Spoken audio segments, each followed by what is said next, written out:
बिस्मिल्लाहिर्रहमानिर्रहीम। आज के हमारे इस लेक्चर का टॉपिक है effect of inductive effect on acidity. कि जो इंडक्टिव इफ़ेक्ट है ये किस तरीके से इस कंसेप्ट के बेस पे हम किसी भी कंपाउंड की एसिडिटी को एसिडिक स्ट्रेंथ को मेजर कर सकते हैं। One of the most important concept of organic chemistry. Commonly यानी कि इस कंसेप्ट से रिलेटेड क्वेश्चन किए जाते हैं कि अगर हमें क्या करना हो, एसिडिटी को प्रिडिक्ट करना हो, तो हम इंडक्टिव इफेक्ट एक ऐसा कंसेप्ट है जिसकी बेस पे हम एसिडिक स्ट्रेंथ को इजीली मेजर कर सकते हैं या इजीली कंपेयर कर सकते हैं। तो अगर बेसिक देखी जाए, सिंपल देखा जाए कि अगर हमें एसिडिटी को मेजर करना है तो मेन जो हमें कंसेप्ट पता होना चाहिए वो तो पहले इंडक्टिव इफेक्ट पता होना चाहिए। तो इससे पहले वाले लेक्चर में हम लोगों ने इंडक्टिव इफेक्ट की बेसिस को कवर किया है, जिसकी लिंक मैं डिस्क्रिप्शन में शेयर कर दूंगी। मीन सिंपली कि अगर इंडक्टिव इफेक्ट पे ग्रिप होगी तो हम उस कंसेप्ट को यूटिलाइज करते हुए किसी भी मॉलिक्यूल की जो एसिडिक स्ट्रेंथ है उसको इजीली कंपेयर कर लेंगे। तो अब चलते हैं, आज का लेक्चर स्टार्ट करते हैं। लेकिन मैं आपको सजेस्ट करूंगी कि आप पहले इंडक्टिव इफेक्ट की बेसिक्स क्या हैं उसको अंडरस्टैंड करें, जिसका लिंक मैं डिस्क्रिप्शन में शेयर कर दूंगी। तो अब अगर आज का मेन टॉपिक देखें, सिंपली आज की यानी हमारी गेमिंग क्या होगी या आज की स्टोरी क्या होगी, आज हमने क्या सीखना है। आज हमने सीखना है कि एक मॉलिक्यूल की अगर हमने एसिडिटी मेजर करनी है तो कैसे इंडक्टिव इफेक्ट को यूटिलाइज करते हुए हम उसकी एसिडिटी मेजर कर सकते हैं। तो पहले तो मैंने आपको सजेस्ट किया है कि इंडक्टिव इफेक्ट के लिए आप इसका लेक्चर 1 देखें, पार्ट 1 देखें। अब आगे नेक्स्ट क्वेश्चन पे ये अराइज होता है कि एसिडिटी भी तो हमें पता होनी चाहिए कि एसिडिटी क्या चीज़ है।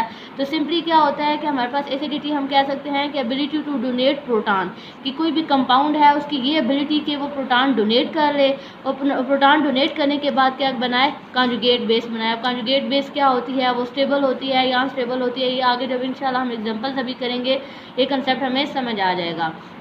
लेकिन इस जो लेक्चर का या इस टॉपिक का जो की पॉइंट है वो यही है कि आपकी ग्रिप होनी चाहिए। आपको पता होना चाहिए कि नेगेटिव आई ग्रुप क्या है और पॉजिटिव आई ग्रुप क्या है। तो ये आपको तभी समझ आ सकते हैं अगर आप इसका पार्ट 1 देखेंगे, जहाँ पर हम लोगों ने वो क्राइटेरिया देखे थे जिनकी बेस पे कोई अगर हमारे पास ग्रुप गिवन हो तो उसको हम देख के आसानी से जज कर सकते हैं कि आया ये ग्रुप नेगेटिव आई ग्रुप है या ये पॉजिटिव आई ग्रुप है। तो जब हम ये वाला फर्स्ट पार्ट कर लेंगे ना, मीन हमें पता चल जाएगा कि गिवन जो ग्रुप है वो नेगेटिव आई है या पॉजिटिव आई है। तो उससे एसिडिटी का ये सिंपल सा यानी ये जो चार्ट है ना, ये अगर ये चार्ट हम लोगों ने माइंड में रख लिया तो एसिडिटी प्रेडिक्ट करना एक इंतहाई आसान गेमिंग है। सिंपली अब इस चार्ट में है क्या क्या हमारे पास देखें, इंडक्टिव इफेक्ट, क्योंकि हम एसिडिटी को किसकी बेस पे मेजर कर रहे हैं, इंडक्टिव इफेक्ट की बेस पर। और इंडक्टिव इफेक्ट में हमें पता है कि हमारे पास दो तरह के ग्रुप होते हैं, या नेगेटिव आई ग्रुप होते हैं या पॉजिटिव आई ग्रुप। नेगेटिव आई जिनकी इलेक्ट्रॉन विदड्रॉइंग एबिलिटी होती है। तो अब अगर कोई ऐसा कंपाउंड गिवन है जिसमें जो ग्रुप अटैच है वो क्या अटैच है, नेगेटिव आई यानी इलेक्ट्रॉन विदड्रॉइंग ग्रुप, तो वो क्या करेगा, एसिडिटी को इन्हेंस कर देगा। सिंपली मीन कि नेगेटिव आई ग्रुप जितना अगर प्रेजेंट होगा तो एसिडिटी का डायरेक्ट रिलेशन शो किया गया, इट्स मीन कि वो एसिडिटी को इन्हेंस कर देगा। और इसके रिवर्स में क्या होगा कि अगर जो मेरे पास गिवन मॉलिक्यूल जो कंपाउंड गिवन है जिसकी मैंने एसिडिटी प्रिडिक्ट करनी है वहाँ पर पॉजिटिव आई ग्रुप हो, पॉजिटिव आई ग्रुप में जो इलेक्ट्रॉन डोनेटिंग ग्रुप हो, तो वो क्या कर देता है, यहाँ पर इन्वर्स में रिलेशन शो कराया गया, इट्स मीन कि वो एसिडिटी को क्या कर देता है, डिक्रीज कर देता है। तो अब इसी कंसेप्ट को आगे एग्जांपल्स के साथ यूटिलाइज अंडरस्टैंड करने की कोशिश करते हैं। मेन ये दो कीवर्ड्स हैं, ये अगर समझ आ गए तो हम एसिडिटी को इजीली मेजर कर सकते हैं। आप प्रैक्टिस करने की कोशिश करते हैं, होपफुली ये कंसेप्ट आपको आसानी से समझ आएगा। तो लेट्स सपोज यहाँ पर जैसे आप क्वेश्चन किया गया है कि why iodo acetic acid is more acidic than acetic acid. तो फर्स्ट काम क्या करना है, स्टेप वाइज यानी कि क्वेश्चन को अंडरस्टैंड करने की कोशिश करनी है। फर्स्ट काम तो देखिए उसने कहा है कि एक है आयोडो एसिटिक एसिड और दूसरा कौन सा, एसिटिक एसिड। इन दोनों की एसिडिटी को कंपेयर करना है। तो पहला तो जो काम करना है वो हम लोगों ने क्या करना है, आयोडो एसिटिक एसिड का फार्मूला ड्रा कर लेना है और साथ ये एसिटिक एसिड का फार्मूला ड्रा कर लेना है। दोनों फार्मूला ड्रा हो गए। अब इनकी एसिडिटी मेजर करनी है ना, एसिडिक स्ट्रेंथ। आगे इस कंसेप्ट पर जाने से पहले कि क्यों एसिडिक है क्यों नहीं, स्टेप वाइज चलना है। पहला स्टेप क्या, दोनों के फार्मूले ड्रा कर लिए। सेकंड स्टेप में क्या करना है, हमने देखें बिल्कुल स्टार्ट में पढ़ा है कि एसिडिटी क्या होती है, एबिलिटी टू डोनेट प्रोटॉन। तो हमने फिर नेक्स्ट स्टेप में क्या करना है, दोनों में से प्रोटॉन को रिमूव कर देना है। जब यहाँ से प्रोटॉन रिमूव हो जाएगा, यहाँ से प्रोटॉन रिमूव हो जाएगा, जब देखें यहाँ से प्रोटॉन रिमूव होगा यानी कि -H+ होगा, तो रिजल्ट ये चीज़ बन जाएगी, यहाँ पर नेगेटिव चार्ज आ जाएगा। सिमिलरली जब यहाँ से प्रोटॉन रिमूव होगा और यहाँ पर क्या आ जाएगा, नेगेटिव चार्ज। दो स्टेप हो गए। अब ये जो रिजल्टेंट जब प्रोटॉन रिमूव करने से ये जो रिजल्टेंट स्पीशीज़ बनी है इन्हीं को हम कहते हैं, ये क्या बनी है, कॉन्जुगेट बेस। दो स्टेप हो गए। अब थर्ड स्टेप जो हमें मेनली बताएगा कि इनमें से ये एसिडिक ज़्यादा है या ये ज़्यादा है, वो कौन सा, वो डिपेंड करता है कि कॉन्जुगेट बेस किसकी स्टेबल है। जिसकी जितनी ज़्यादा स्टेबल कॉन्जुगेट बेस होगी वो उतना ज़्यादा अच्छा एसिड होगा। वो हम कैसे देख सकते हैं, देखें ना, यानी कि ये प्रोडक्ट बनी हुई है जिसकी ये साइड जितने ज़्यादा स्टेबल होगी तो ये रिएक्टेंट उतना प्रेफर करेगा कि वो प्रोडक्ट में कन्वर्ट हो। तीन चीज़ें हो गई। फर्स्ट स्टेप में क्या किया कि जो दो मालिक्यूल गिवन थे उनका स्ट्रक्चर ड्रा किया, और सेकंड स्टेप में उनकी एसिडिक बिहेवियर शो करवाया, मीन सिंपली उनमें से प्रोटॉन रिमूव करके कॉन्जुगेट बेस बनाई। थर्ड स्टेप हम लोगों ने अब क्या क्वेश्चन अराइज किया है कि क्या हमें पता होना चाहिए कि दोनों कॉन्जुगेट बेस तो बन गए, ये कॉन्जुगेट बेस किसकी स्टेबल होगी। अब ये क्वेश्चन अराइज होता है कि हमें कैसे पता चलेगा कि कौन सी कॉन्जुगेट बेस स्टेबल होगी। वही कंसेप्ट अब ये वाला कंसेप्ट है। कैसे कि अब लेट्स सपोज यहाँ पर देखें फर्स्ट वाला केस है, यहाँ पर अब क्या है, नेगेटिव चार्ज है। तो अब अगर नेगेटिव चार्ज है इसमें, अब मुझे ये वाला ग्रुप गिवन है, तो अब इस ग्रुप पे क्वेश्चन अराइज होता है, ये ग्रुप एक्स है, ठीक है। अब मुझे नहीं पता कि इसका नेगेटिव आई इफेक्ट है या पॉजिटिव आई इफेक्ट है। तो अगेन तभी मैं सजेस्ट कर रही हूँ कि ये आपको तभी पता चलेगा जब आप पार्ट वन देखेंगे इस लेक्चर का। तो पार्ट वन में हम लोगों ने अच्छे से क्राइटेरिया जितने भी किए थे उनके अकॉर्डिंग हमें पता है कि जो आयोडीन है ये क्या होता है, इलेक्ट्रॉन विदड्रॉइंग ग्रुप होता है। तो अब देखें यहाँ पर हो क्या रहा है, नेगेटिव चार्ज है। एक सिंपल सी बात माइंड में रखनी है कि ऑर्गेनिक केमिस्ट्री के अंदर या वो कोई भी मॉलिक्यूल है वो तब स्टेबल होता है जब उसके ऊपर चार्ज डीलोकलाइज रहे, यानी कि उसके ऊपर चार्ज ना हो, वो किसी तरीके से चार्ज को हैंड ओवर कर सके, किसी तरीके से चार्ज को डीलोकलाइज करवा सके। तो यहाँ पर क्या है, नेगेटिव चार्ज है। अब क्या है, ये आयोडीन इलेक्ट्रॉन विदड्रॉइंग ग्रुप है। इलेक्ट्रॉन विदड्रॉइंग ग्रुप का क्या मतलब है कि ये इस इलेक्ट्रॉन डेंसिटी को अपनी तरफ पुल करेगा। एज अ रिजल्ट यहाँ से ये इलेक्ट्रॉन डेंसिटी इस तरफ पुल होगी, एज अ रिजल्ट ये जो नेगेटिव चार्ज है ये एक तरह से रेजोनेट करता रहेगा, ये यहाँ पर नहीं रहेगा। तो इट्स मीन सिंपली जब ये रेजोनेट कर सकेगा, क्योंकि जो आगे ग्रुप अटैच है वो क्या है, आप एक तरह से माइंड में इमेजिन करें ना कि वो इलेक्ट्रॉन का से अपनी तरफ पुल कर रहा है। जब वो अपनी तरफ पुल करने की इसमें एबिलिटी है तो इट्स मीन कि ये कॉन्जुगेट बेस को स्टेबल कर देगा। जब कॉन्जुगेट बेस को स्टेबल कर देगा तो ये हमारे पास एसिड क्या हो जाएगा, इसकी यानी एसिडिक स्ट्रेंथ हाई हो जाएगी, ये अ गुड एसिड बन जाएगा। ठीक हो गया। सेकंड, अब अगर इसका यही तो चीज़ देखिए, आप इसी को ये जो कंसेप्ट हम लोगों ने बिल्कुल स्टार्ट में लिया था वही यहाँ पर कंसेप्ट यूज हुआ है कि अगर मॉलिक्यूल में क्या हो, नेगेटिव आई ग्रुप हो तो वो एसिडिसिटी को इन्हेंस कर देता है। इसी को हम लोगों ने अभी लॉजिक के साथ अंडरस्टैंड भी कर लिया है कि यहाँ पर नेगेटिव आई ग्रुप था तो वो क्यों हमारे पास एसिडिटी को इंक्रीज़ कर देता है, क्योंकि वो कॉन्जुगेट बेस को स्टेबल कर देता है। तो जितना ज़्यादा कॉन्जुगेट बेस स्टेबल होगी उतना ज़्यादा एसिडिटी होगी। होपफुली ये कंसेप्ट आपको समझ आ गया होगा। अब अगर इसी का कंपैरिजन जो हम सेकंड वाले केस में देख रहे हैं, इस वाले कॉन्जुगेट बेस में देखें तो इसमें मेरे पास एक्स ग्रुप क्या है, ये वाला ग्रुप है। और अल्काइल ग्रुप हम लोगों ने देखा था कि ये क्या होता है, पार्ट वन में हम लोगों ने देखा था कि ये क्या होता है, प्लस आई ग्रुप होता है, यानी कि इसका इफेक्ट क्या होता है, इलेक्ट्रॉन डोनेटिंग बिहेवियर होता है। तो अब इस केस में देखें कि पहले ही यहाँ पर नेगेटिव चार्ज है, ऊपर से ये भाई भी इसको इलेक्ट्रॉन दे रहा है कि मेरे भी इलेक्ट्रॉन ले लो। तो क्या ये कॉन्जुगेट बेस स्टेबल बनेगी? ऑब्वियसली नहीं।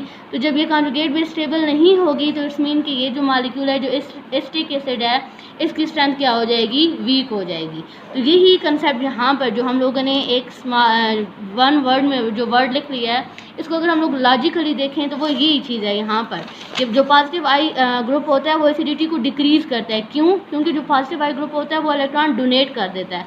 जब वो इलेक्ट्रॉन डोनेट कर रहा होता है तो वो कॉन्जुगेट बेस की स्टेबिलिटी को डिक्रीज़ कर रहा होता है, इन अदर वर्ड्स। तो सिंपली अब अगर हम लोग वन वर्ड में अपने आंसर को कंक्लूड करें तो हम लोगों ने देख लिया कि जो आयोडो एसिटिक एसिड है वो मोर एसिडिक है देन एसिटिक एसिड, बिकॉज जो आयोडो एसिटिक एसिड है इसमें इलेक्ट्रॉन विदड्रॉइंग ग्रुप प्रेजेंट है, और जो एसिटिक एसिड है इसमें कौन सा ग्रुप है, इलेक्ट्रॉन डोनेटिंग ग्रुप प्रेजेंट है। That's why. होपफुली ये कंसेप्ट आपको समझ आ गया होगा। अब ये मतलब मज़े की एक तरह से गेम है। अब नेक्स्ट इससे जो रिलेटेड क्वेश्चन है उसको सॉल्व करने की कोशिश करते हैं। अगर सेकंड क्वेश्चन में हम लोग देखें तो इसमें क्या है कि why acetic acid is less acidic than formic acid. Again वही स्टेप फॉलो करना है। सबसे पहले तो आपने क्या करना है, एसिटिक एसिड ड्रा कर लेना है। दूसरा आपने क्या करना है, फॉर्मिक एसिड ड्रा कर लेना है। सेकंड स्टेप भी एग्जैक्टली सेम करना है कि क्योंकि दोनों की एसिडिक स्ट्रेंथ मेजर करनी है तो इनकी एसिडिटी यानी कि इनका एसिडिक बिहेवियर शो करवा देना। एसिडिक बिहेवियर क्या होता है कि सिंपली क्या करें, प्रोटॉन रिमूव कर दें और दोनों की कॉन्जुगेट बेस बना दें। अब थर्ड स्टेप थोड़ा सा ट्रिकी होता है कि हम जिसकी ज़्यादा स्टेबल कॉन्जुगेट बेस होगी वो ज़्यादा अच्छा एसिड होगा। होगा। तो वो क्वेश्चन अराइज होता है कि अब कौन सी कंजुगेट बेस ज़्यादा स्टेबल है। तो इसमें अब अगर हम देखें तो जो हमारे पास फर्स्ट केस है ये एग्जैक्टली वही है जिस तरह अभी हम लोग इस क्वेश्चन में भी डिस्कस कर चुके हैं।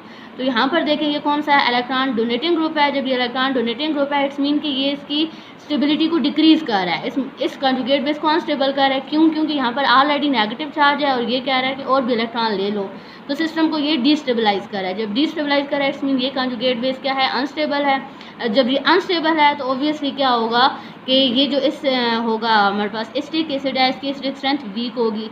इसके कंपैरिजन में अब अगर हम लोग सेकंड वाला देखें फॉर्मिक एसिड, तो यहाँ पर H प्रेजेंट है जो ना इलेक्ट्रॉन डोनेटिंग है ना इलेक्ट्रॉन विदड्रॉइंग है। तो यानी इसका न्यूट्रल बिहेवियर होगा ना, क्योंकि अगर ये यानी कि अगर इलेक्ट्रॉन विदड्रॉ नहीं कर रहा तो डोनेट भी नहीं कर रहा। तो इसका यानी कि कंपैरिजन में अगर हम इफेक्ट देखें यहाँ पर कौन सा ग्रुप है जो क्या कर सकता है, इलेक्ट्रॉन डोनेट कर रहा है, तो वो उसकी स्टेबिलिटी को कंजुगेट बेस की स्टेबिलिटी को डिक्रीज़ कर रहा है। इन अदर वर्ड्स ये स्पीशी अनस्टेबल रह गई। दैट्स वाई ये हमारे पास क्या होगा, जो एसिटिक एसिड होता है ये लेस एसिडिक होता है than formic acid. Simple one word में अगर हम कंक्लूड करें तो क्योंकि एसिटिक एसिड में इलेक्ट्रॉन डोनेटिंग ग्रुप प्रेजेंट है, दैट्स वाई। होपफुली ये भी कंसेप्ट आपको समझ आया होगा। अब नेक्स्ट क्वेश्चन देखते हैं, why second ionization constant of malonic acid is smaller. तो सेकंड आयनाइजेशन कांस्टेंट की तरफ आने से पहले तो हमें पता होना चाहिए ना कि मेलोनिक एसिड क्या है। तो सबसे पहले हम लोगों ने मेलोनिक एसिड का फार्मूला देख लिया कि ये जो मॉलिक्यूल हमारे पास सामने मेंशन है कि जिसमें क्या होते हैं, दो कार्बोक्सिलिक ग्रुप होते हैं और मिथाइल ग्रुप के साथ अटैच हो, तो इस मॉलिक्यूल को हम क्या कहते हैं, हमारे पास क्या है, मेलोनिक एसिड है। अब वो इसकी बात कर रहा है second ionization constant. Second ionization constant का सिंपली मतलब कि ये सेकंड टाइम आयनाइज हो या इसमें से जो सेकंड प्रोटॉन रिमूव हो, क्योंकि अब देखें ना इसमें दो कार्बोक्सिलिक ग्रुप हैं, यानी कि यहाँ से भी प्रोटॉन रिमूव हो सकता है, यहाँ से भी। तो सेकंड की तरफ जाने से पहले तो हम वही स्टेप करते हैं ना जिस तरह हम पहले चल रहे थे कि सबसे पहले हमने मेलोनिक एसिड का फार्मूला ड्रा किया। सेकंड हम स्टेप क्या करते हैं कि इसका एसिडिक बिहेवियर शो करवाते हैं। एसिडिक बिहेवियर शो करवाने का क्या मतलब है कि इसमें से प्रोटॉन रिमूव करेंगे। जब प्रोटॉन रिमूव करेंगे तो ये कंजुगेट बेस बन गई। अब क्योंकि उसने क्या कहा है कि इसका कंपैरिजन करें with second ionization constant. Second ionization constant का क्या मतलब है कि इसी को सेकंड टाइम आयोनाइज करवा दें। तो ये जो फर्स्ट स्टेप में हमारे पास कंजुगेट बेस बन रही थी उसी को हमने सेकंड टाइम आयोनाइज करवा दिया, यानी यहाँ से क्या कर दिया, प्रोटॉन को रिमूव कर दिया, तो ये सेकंड कंजुगेट बेस बन गई। अब वो क्वेश्चन क्या कर रहा है, देखें कि क्वेश्चन कर रहा है कि why second ionization constant of malonic acid is smaller. Simply in other words कि वो कह रहा है ये वाला जो स्टेप होता है ना, ये स्लो स्टेप होता है या फेवरेबल स्टेप नहीं है। तो सेम एग्जैक्टली वही हम लोगों ने काम करना है जो पहले किया था कि फर्स्ट स्टेप में जो कंजुगेट बेस बन रही है और जो सेकंड स्टेप में कंजुगेट बेस बन रही है उसको कंपेयर करना है। तो अब अगर फर्स्ट स्टेप की कंजुगेट बेस को हम कंपेयर करें तो यहाँ पर हमारे पास ये वाला मॉलिक्यूल जो है ये क्या है हमारे पास, यानी कि एक्स ग्रुप है या इंडक्टिव ग्रुप है, आई ग्रुप है। तो हमें तो सबसे पहले इसका बिहेवियर पता होना चाहिए। तो हम लोगों ने पार्ट 1 में देखा था कि जब हमारे पास कार्बन के साथ डायरेक्टली क्या होता है, इलेक्ट्रोनेगेटिव एटम अटैच होता है तो वो क्या बन जाता है, इलेक्ट्रॉन विदड्रॉइंग बिहेवियर, यानी कि इसका इलेक्ट्रॉन विदड्रॉइंग बिहेवियर है, नेगेटिव आई इफेक्ट है। जब नेगेटिव आई इफेक्ट है तो ऑब्वियसली ये इस इलेक्ट्रॉन डेंसिटी को अपनी तरफ पुल कर लेगा, ऐसे अपनी तरफ जब पुल कर लेगा तो ऑब्वियसली क्या करेगा, ये कंजुगेट बेस क्या हो जाएगी, स्टेबल हो जाएगी। अब अगर इसके कंपैरिजन में हम देखें जो सेकंड कंजुगेट बेस है, तो यहाँ पर हमारे पास जो ग्रुप अटैच है, जो हमारा आई ग्रुप है या जो इंडक्टिव ग्रुप है, वो हमारे पास क्या है, C double bond O negative. और हम लोगों ने पार्ट 1 वाला जो लेक्चर है उसमें हम लोगों ने ये चीज़ देखी थी कि जब भी नेगेटिव चार्ज होता है वो क्या होता है, इलेक्ट्रॉन डोनेटिंग बिहेवियर, वो इलेक्ट्रॉन डोनेट करने की एबिलिटी रखता है। सिंपली मीन कि यहाँ पर ये जो ग्रुप है ये फिर क्या बन जाएगा, प्लस आई। जब प्लस आई है तो ये क्या करेगा, इलेक्ट्रॉन डोनेट करने की एबिलिटी रखेगा। तो अगेन वही कहानी कि यहाँ पर ये फिर जो कंजुगेट बेस हो जाएगी ये अनस्टेबल हो जाएगी। दैट्स वाई हम कहेंगे कि जो सेकंड आयनाइजेशन कांस्टेंट होता है वो स्मॉलर होता है। इन अदर वर्ड ये प्रोसेस क्या होता है, अनफेवरेबल होता है as compare to this first process. Hopefully ये आप लोगों को कंसेप्ट समझ आया होगा। फिर भी कोई कन्फ्यूजन हो तो आप कमेंट सेक्शन में ज़रूर पूछिएगा। Thank you so much.